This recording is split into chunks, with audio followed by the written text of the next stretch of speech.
plus de courage que de talent dans la plupart des réussites. Mesdames et messieurs, bonjour à tous, bon réveil matinal et bienvenue sur Fona Souba, votre rendez-vous matinal d'information et de divertissement sur Esaïe Télévision. Très heureux de vous retrouver encore une fois ce vendredi à suivre d'un instant à l'autre Boulou Info avec Elisabeth Iladia au sommet de ce matinal. Le gouvernement béninois renforce sa stratégie sanitaire face à la recrudescence des cas d'ulcération de jambes dans certaines localités. Au Sénégal, le Conseil constitutionnel a tranché sur la loi d'amnistie de mars 2024, une décision qui fait consensus entre pouvoir et opposition. Les États-Unis ferment le Millennium Challenge Corporation, une agence cruciale pour les infrastructures en Afrique. Dans la Minute Sport de ce matin, pas de demi-finale pour les Amazones U15 au championnat africain scolaire de football 2025 en judo. Clarisse Agbenienou doit se contenter de la médaille d'argent au championnat d'Europe en afro-basket féminin. Les différentes poules de la prochaine compétition sont connues. Dans l'astuce santé de ce matin, fatigue chronique, un signal d'alerte du foie et du syndrome métabolique.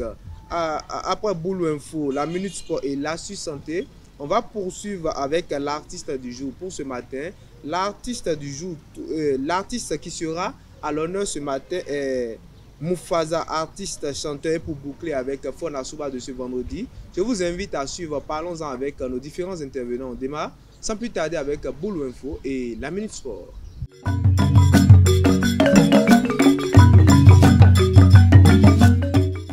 Boulou Info, c'est avec vous, Elisabeth Iladia. Bonjour. Bonjour Moutine. Bonjour à toutes et à tous et bienvenue dans Boulou Info. Réuni en Conseil des ministres le mercredi 23 avril, le gouvernement béninois a exprimé son inquiétude face à la hausse de cas d'ulcération de jambes, souvent liés à l'ulcère de Bourouli. Malgré une baisse des cas entre 2016 et 2024, certaines populations tardent à consulter, pensant à des causes occultes. Le ministre de la Santé a été instruit de renforcer la communication et la prise en charge en misant sur les relais communautaires et les spécialistes déjà mobilisés dans les centres de santé. La Commission électorale universitaire autonome a proclamé les résultats des élections à l'Union nationale des étudiants de l'Université de Parakou le mercredi 23 avril. La liste Vision Unie pour l'excellence l'a remportée avec 54,22% des voix, permettant à David Djibé de devenir le nouveau président de l'UNEB. La cérémonie de passation de charge reste attendue après plusieurs tensions internes. Hors de nos frontières, le Conseil constitutionnel sénégalais a rejeté le mercredi 23 avril 2025 le texte modifiant la loi d'amnistie votée en mars 2024 qui annulait les poursuites pour les faits survenus lors des manifestations entre 2021 et 2024.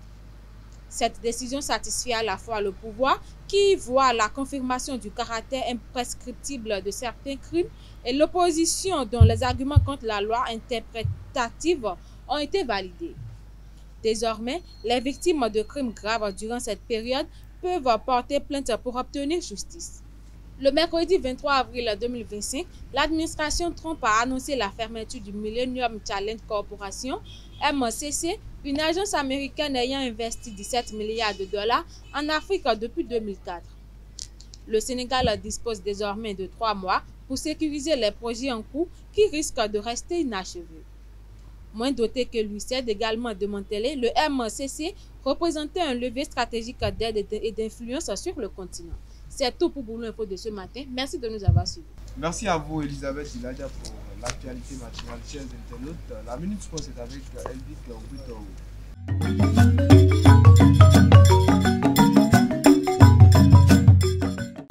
La Minute Sport, c'est avec vous, Elvic Obuto. Bonjour. Bonjour, Moudine Lawani. Amis internautes des Esaïe Télé, bonjour. Dans le but de former des jeunes dans le coaching en football, l'Office béninois des sports scolaires et universitaires a lancé une session de formation pour plus approfondir la connaissance des jeunes tant en pratique qu'en théorie. Une initiative saluée par les participants qui promettent de se donner à fond. Suivez le reportage avec Moudine Lawani. Former aujourd'hui pour mieux encadrer demain. C'est dans cette vision que l'Office béninois des sports scolaires et universitaires, OBSU, a lancé une session de formation dédiée aux jeunes coachs. Venus de différentes localités, ces jeunes passionnés du sport prennent part à une formation tant théorique que pratique. On a été sollicité par l'OPSU, sa fédération béninoise qui nous fait confiance et nous a mis à la disposition des jeunes pour former les jeunes entraîneurs qui deviendront des entraîneurs de grande valeur plus tard. Durant cette session, les formateurs mettent l'accent sur la pédagogie, l'éthique sportive et les méthodes d'encadrement adaptées aux enfants. Une expérience enrichissante, saluée par les jeunes coachs eux-mêmes. Vraiment, j'ai retenu beaucoup de choses qu'on ne connaissait pas avant. Depuis le matin, vraiment, quand on a commencé, c'était bien, on a appris beaucoup de choses. Surtout avec nos trois formateurs, Madame Adam, le coach Esaïe et le coach Mouffa, nous avons appris beaucoup de choses qu'on ne connaissait pas. Maintenant, nous sommes en train de nous retrouver et je suis sûr que maintenant, on ne va pas retourner dans nos structures à faire de n'importe quoi. On a fait les procédés de jeu. On sait que pour animer une séance maintenant, ce n'est pas venir au terrain, rassembler les joueurs, les jeunes et coacher. Non, il y a les méthodes, il y a les situations, il y a d'abord l'échauffement, il y a après l'échauffement, on a l'exercice, après l'exercice, on a les situations et maintenant le jeu. Aujourd'hui, on parle de football de qualité, on parle de qualité et il n'y a pas de qualité sans la formation.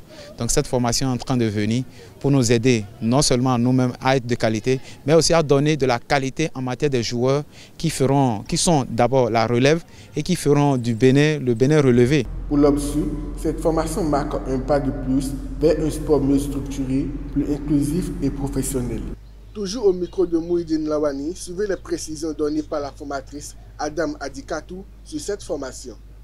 On a été sollicité par l'OPSU, sa fédération béninoise qui nous fait confiance et nous a mis à la disposition des jeunes pour former les jeunes entraîneurs qui deviendront des entraîneurs de grande valeur plus tard. Dans la matinée, il y avait la théorie en salle. On a parlé de la connaissance du jeu, connaissance du joueur et de la joueuse, les méthodes pédagogiques, les procédés. Et ce soir, on vient de finir la séance cadre. La séance cadre, c'est une séance pour les jeunes stagiaires. C'est une séance modèle où c'est nous-mêmes, en tant que formateurs et formatrices, on a fait cette séance avec les stagiaires. Le message est passé parce qu'ils sont très concentrés, ils sont motivés et c'est ce que nous voulons aussi. Et ils ont aussi des bagages déjà à leur niveau. Nous, on est là seulement pour les accompagner, pour leur mettre sur le bon chemin. Ici, c'est la licence D. À la fin de cette formation, ils vont obtenir la licence DCAF. Et on parle des U6 et U13. C'est le football de jeunes, c'est la base. Donc si après cette formation, ils peuvent d'abord, parce qu'il y aura des rapports de stage, on va les envoyer vers des structures, peut-être des classes sportives, pour continuer, pour avoir des rapports. Il y aura quand même le suivi, on ne va pas la laisser comme ça. Donc c'est un projet sur 2 ans, pas un projet de l'OPSU sur 2 ans où on a quand même 5 jours. Cette année pour le premier module et l'année prochaine pour le second module, enchaîné de la certification. Bon, en tant que femme, j'ai remarqué une seule fille, je vais dire, ou une seule dame parmi les garçons. J'aimerais quand même, je me demande pourquoi il n'y a pas au moins assez de jeunes filles. Peut-être il y a un manque d'information ou manque de motivation. Mais prochainement, on va faire un effort pour voir assez de jeunes filles aussi parmi les jeunes entraîneurs. Le groupe A a livré son verdict des matchs de poule ce jeudi 24 avril 2025 avec l'élimination du Bénin. 3e avec 3 points avant le dernier match, les Béninoises ont été écartées par les Marocaines. Après le revers contre le Ghana 2-0, le Bénin a enregistré une 2e défaite face au Lionel, autant pour moi de l'Atlas, 1-0, et voit la qualification s'envoler. Le Ghana et le Maroc sont les 2 qualifiés du groupe avec 9 points et 6 points respectivement. Les championnats d'Europe de judo 2025 se poursuivent à Podgorica, au Monténégro, le jeudi 24 avril 2025. La Française Clarisse Agbenienou, qui visait un 6e sacre européen, n'a pas réussi dans sa quête. elle doit se contenter de la médaille d'argent au championnat d'Europe. Les différentes poules du prochain Afro-Basket féminin, prévues en Côte d'Ivoire du 26 juillet au 3 août, sont désormais connues. Les 12 pays qualifiés ont été répartis dans 4 groupes de 3 au cours d'un tirage au sort qui a eu lieu mercredi soir à Abidjan. Dans le groupe A, on retrouve la Côte d'Ivoire, l'Égypte et l'Angola. Le groupe B est constitué du Mali, du Cameroun et du Soudan du Sud. Pour le petit poussé de la poule C, la Guinée qui va affronter le Sénégal et l'Ouganda. Les ambitions sont à la hauteur des adversaires. Le groupe D, par contre, est composé du Mozambique, du Rwanda et du Nigeria et de ces reines du basket africain, vainqueurs des 4 dernières éditions de l'Afro-Basket. Le premier de chaque groupe se qualifie automatiquement pour les quarts de finale, tandis que les équipes classées 2e et 3e de chaque poule joueront une phase de qualification pour les quarts de finale. C'est tout pour la Minute Sport. Merci Elvic Ombetao pour l'actualité sportive de ce matin, chers internautes. À présent, on suit l'astuce santé avec Sylvie Dédéou.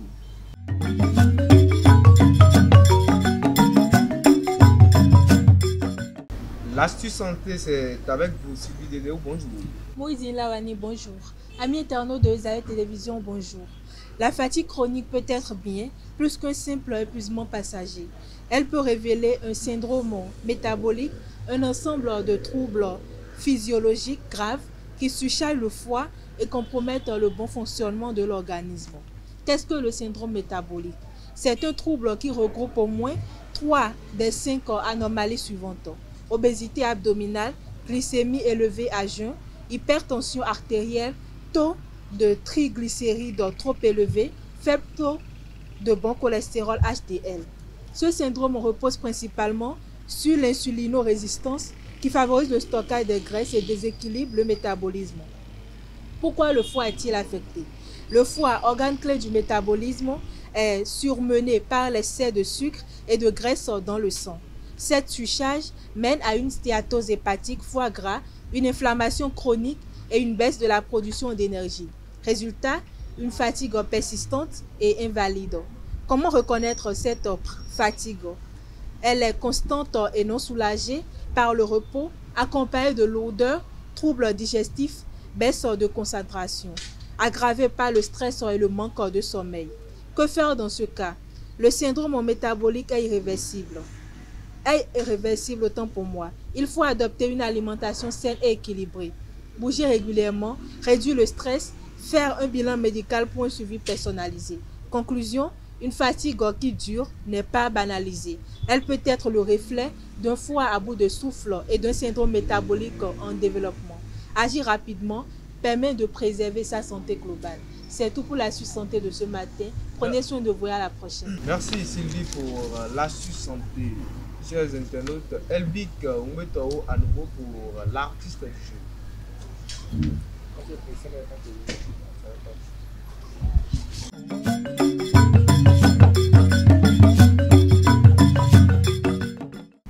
L'artiste du jour, c'est également avec vous, Elvic Ombetao. Bonjour à nouveau. Bonjour à nouveau, Moudine Lawani. Amis internautes des Zahel Télé, bonjour à nouveau. À l'état civil, tranquille Chabi Warou, Slazen Deg Akar Moufassa, un jeune artiste chanteur, auteur et compositeur pluridimensionnel. Sa romance avec la musique commence pendant ses années de collège avec ses participations aux journées culturelles de différents lycées et collèges et des festivals dans la zone septentrionale du pays. Lassé d'interprétation et pour mûrir son art, il décide de saisir sa plume, écrit ses propres textes et participe à plusieurs séances freestyle avec plusieurs artistes de la ville. Il crée ensuite, avec son compère autant pour moi Flaz, le groupe Secteur A, qui est aujourd'hui l'un des plus populaires de la ville.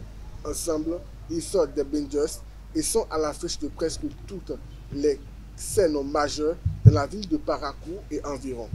Avec à son actif des singles comme La Zik, Mi Voyena Morando, Notre bourreau des cœurs s'est fait une place de choix dans l'estime de plusieurs mélomanes et des fans en particulier.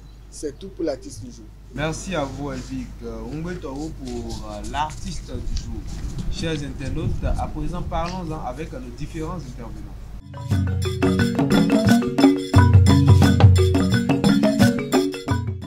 Parlons-en, c'est avec vous, Elisabeth Iladia. Bonjour à nouveau. Bonjour, Midi. Et Elvic Ongwetoro, bonjour à nouveau. Alors, chers internautes, le sujet de ce matin est le suivant. Si on échangeait les rôles pendant une journée, qui abandonnerait en premier, l'homme ou la femme? Alors, d'entrée, je m'adresse à vous, Elvic Ongwetoro. Vous avez écouté le sujet. Qu'est-ce que ça sous-entend pour vous? Une explication d'abord sur le sujet. Une petite explication, on a dit, si on échangeait les rôles, qui va abandonner en premier, c'est-à-dire que lorsque l'homme se met dans la peau de la femme se met dans la peau de l'homme, on va dire que l'homme va faire tout ce que la femme fait en une journée, qui peut tenir jusqu'à la fin. Est-ce que la femme peut tenir dans la peau de l'homme, travailler comme l'homme, les services, mener besoin de la famille comme l'homme? On va voir qui peut tenir toute une journée. S'acquérir les charges de l'homme. Alors, Elisabeth Iladia, je reviens sur le sujet. Pour vous, si on échangeait les rôles pendant une journée, qui va abandonner son rôle en premier, l'homme ou la femme? Moi, je pense que c'est l'homme. C'est l'homme. Naturellement, elle est une femme, elle pense que c'est l'homme. Elle vit que... pour vous, c'est la femme, Oui, c'est la bien femme. sûr. La femme va Alors, Elisabeth, vous dites que c'est l'homme qui va abandonner en premier. Pourtant, vous n'êtes pas homme. Vous le dites avec assurance. Pourquoi? Parce que même quand, entre amis, et s'il arrivait qu'on se bon, et que les filles se disent que bon, si par hasard j'étais un homme, et les hommes disent automatiquement que moi, j'aimerais même pas être une femme. C'est-à-dire qu'ils disent ça automatiquement, c'est comme tu là, c'est tellement naturel chez eux en fait. Je ne m'imagine pas en femme. C'est ça en fait. Et la plupart des hommes le disent. Ils disent que bon, ils peuvent même pas. En réalité, c'est un sujet qu'on aborde souvent entre amis pour s'amuser. Et puis les hommes refusent catégoriquement. Donc vous savez que être une femme n'est pas facile en fait. Non, selon vous, pourquoi un homme peut dire que je ne veux pas m'imaginer en femme? Bon, je dirais d'abord peut-être à cause des tâches ménagères. Les hommes n'aiment pas faire ça. C'est ce que vous pensez? Prendre soin des enfants aussi d'une manière maternelle, je crois que les hommes n'aiment pas aussi faire ça. Donc en réalité, il y a tout ça, et puis même en tant que jeune fille aussi. C'est-à-dire que les hommes ne peuvent pas s'imaginer. C'est-à-dire qu'en tant que jeune fille, en fait, donc ça avait un blocus quelque part là. Il y a un blocus quelque part. Elvic, avant de vous poser votre question, selon vous, bon, déjà, est-ce que vous pouvez expliquer à Elisabeth pourquoi les hommes disent qu'on ne veut pas s'imaginer en femme? Parce que, excusez-moi, comme c'est trop chiant d'être une femme en fait. Trop chiant, je ne sais pas comment vous l'expliquer, mais les femmes, elles ont tout ce protocole que les hommes. Elles ont cette difficulté de s'adapter à la vie.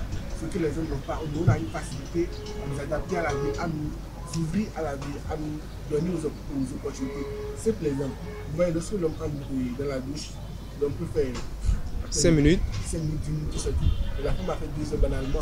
Pour rendez-vous que vous avez, Elisabeth, s'il te plaît. Sous la douche, c'est faux. Ou bien juste pour se maquiller, elle prend des heures. Vous allez voir l'homme qui essaie d'écrire. Donc, c'est trop chiant d'être une femme, en fait. Donc, beaucoup d'hommes n'aiment pas aller des. Et donc, vous acceptez que bon, l'homme va vite abandonner, c'est ça? Non, il n'accepte pas encore. Maintenant, je vous repose la question initiale. Pour vous, entre un homme et une femme, quand on change de rôle, c'est la femme qui va plutôt abandonner premièrement. Pourquoi? Parce que la vie de l'homme, c'est très difficile. Très, très difficile. La majorité des cas, si vous voyez, c'est lorsque la femme entre dans la vie de l'homme, que la vie de l'homme devient compliquée. Que l'homme a, je ne sais pas du cas tous les problèmes du monde, mais la vie de l'homme est compliquée.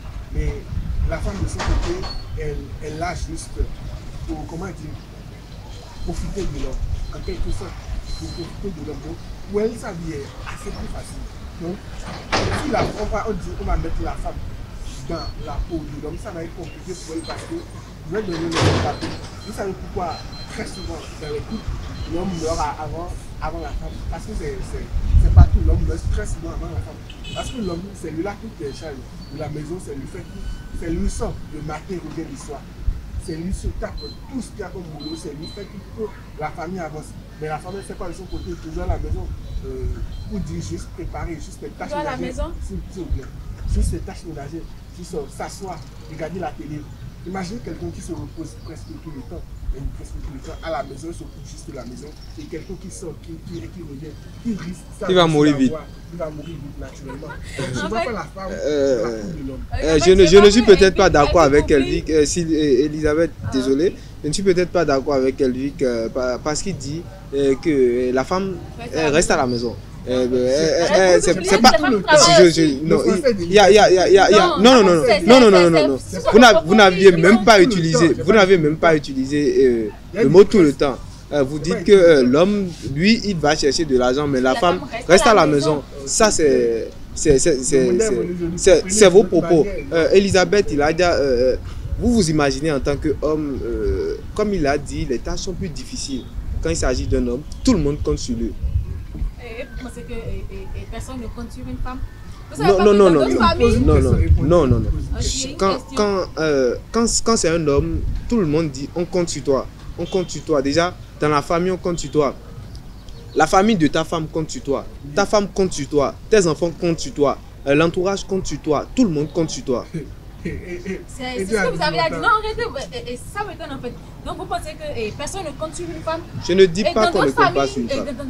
Dans d'autres familles, il y a que des filles. C'est-à-dire que le couple n'a même pas de garçons. Et puis, heureusement ou malheureusement, ses parents comptent sur ses filles en fait.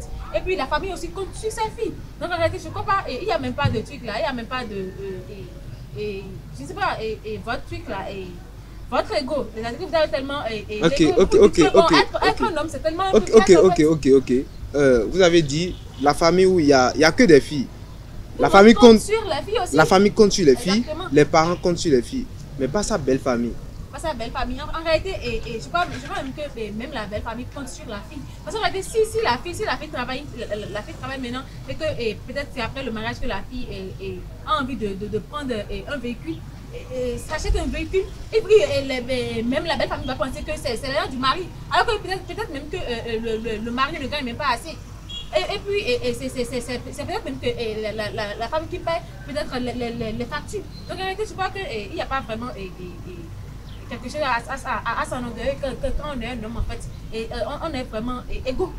Et puis truc là quand on est une femme, je crois que si un homme se met dans la peau d'une femme, l'homme en question ne va même pas faire 5 heures de temps avant de démissionner. Pourquoi? Merci. Et si par exemple, maintenant je prends le cas d'Elvic, que vous allez vous mettre à la place de votre femme, le matin, je sais, on imagine, le matin, vous êtes encore au lit, vous vous réveillez le matin, vous savez que quelqu'un sera couché, vous allez devoir vous lever, laver et faire prendre le bain aux enfants. Vous allez balayer la maison, faire les tâches domestiques, faire le petit déjeuner. Et puis, rendez-vous compte que peut-être à 7h moins, la femme se lève, prend sa douche et puis prend le petit déjeuner et quitte la maison. Ne range même pas les plats. C'est-à-dire que ne prend même pas les assiettes avec lesquelles elle a mangé. Vous laissez les assiettes, vous devez maintenant faire encore le ménage avant d'aller au boulot. Est-ce que vous pensez que vous allez tenir 5 minutes? Je crois que non, vous n'avez pas tenu 5 minutes. Vous n'êtes pas obligé de répondre à la question de Elisabeth. Je vous pose ma question à moi. Vous voulez tenir dans la peau d'une femme pendant toute une journée. Imaginons un peu, Elvic en train d'accoucher. Elvic en train d'accoucher. Non, ne répondez pas, Elisabeth. Répondez-moi. Vous n'êtes pas obligé de convaincre Elisabeth. Le débat, c'est... Bon, l'arbitre, ce matin, c'est moi. Imaginez-vous un instant en train de vouloir mettre au monde. Cette tâche psychologique, je l'accorde aux femmes. Elles ont ce don que Dieu leur a donné d'être les seules à pouvoir procréer et endurer les douleurs, si je peux le dire. Et je leur accorde cela. Parce que je ne vois pas souffrir comme elles.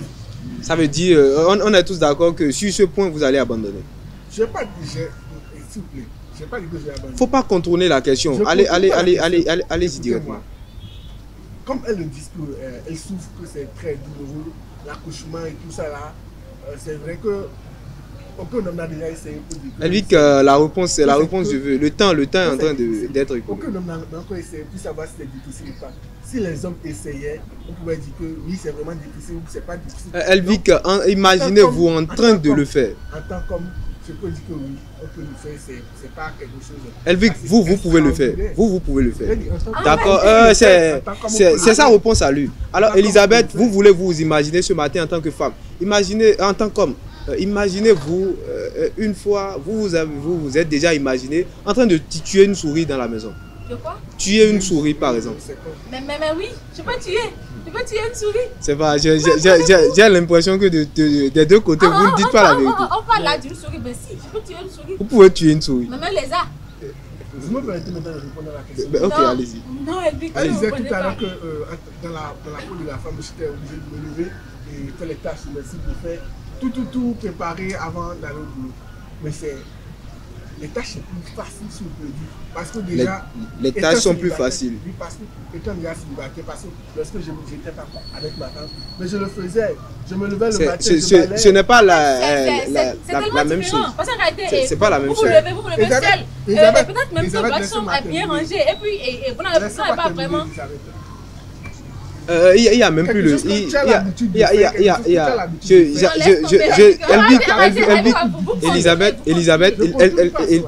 Elvic, j'avais dit que le temps ne va pas nous suffire, donc allez directement, mais vous ne voulez pas, vous voulez coûte que coûte contourner les questions et finalement ne pas dire la vérité. Vous n'êtes pas obligé de convaincre Elisabeth. L'opinion publique, c'est ce qui compte. Alors, Elvic, on est presque à la fin. Un mot pour finir. Je pense que des deux côtés, hommes comme femmes, si on mettait l'eau dans la peau de l'autre, on ne va pas dire que ça va être facile sur toute la ligne. C'est vrai qu'il y aura des difficultés, c'est vrai qu'on ne peut pas tenir sur certains points. Donc, je ne veux pas dire que l'homme peut tenir dans la peau de la femme toute une journée, la femme ne peut pas tenir dans la peau de l'homme toute une journée. L'homme ne peut pas tenir dans la peau de la femme toute une journée et la femme, de son côté aussi, ne pourra pas tenir toute une journée. Elisabeth, un mot pour finir. Bon, moi, je crois que ce serait facile de tenir dans la peau d'un homme. Sauf que ce serait pas. Ce serait facile de tuer une souris. Oui. Ce serait facile de mettre une ampoule. Laissez-moi un peu dire. En fait, c'est l'homme qui ne sera pas facile pour l'homme de tenir dans la peau d'une femme. En fait, je crois que pour une femme, ce serait facile. Mais c'est seulement pour l'homme. Les caractéristiques ne sont pas les mêmes choses, mais vous imaginez, c'est facile d'imaginer. Quand on est à la touche, c'est facile de tout deviner, mais la pratique, c'est un peu plus compliqué. Que ce soit les tâches d'un homme, que ce soit les tâches d'une femme, il ne faut pas imaginer. Il faut être en face pour savoir pour comprendre ce que chacun vit. Merci à vous, Elisabeth Iladia, merci Elvic Umbetoro. Chers internautes de Elisabeth Télévision, voilà. Nous sommes à la fin de Parlons-en et ainsi la fin de Fona Souba de ce vendredi. Merci d'être resté avec nous jusqu'au bout. À très bientôt.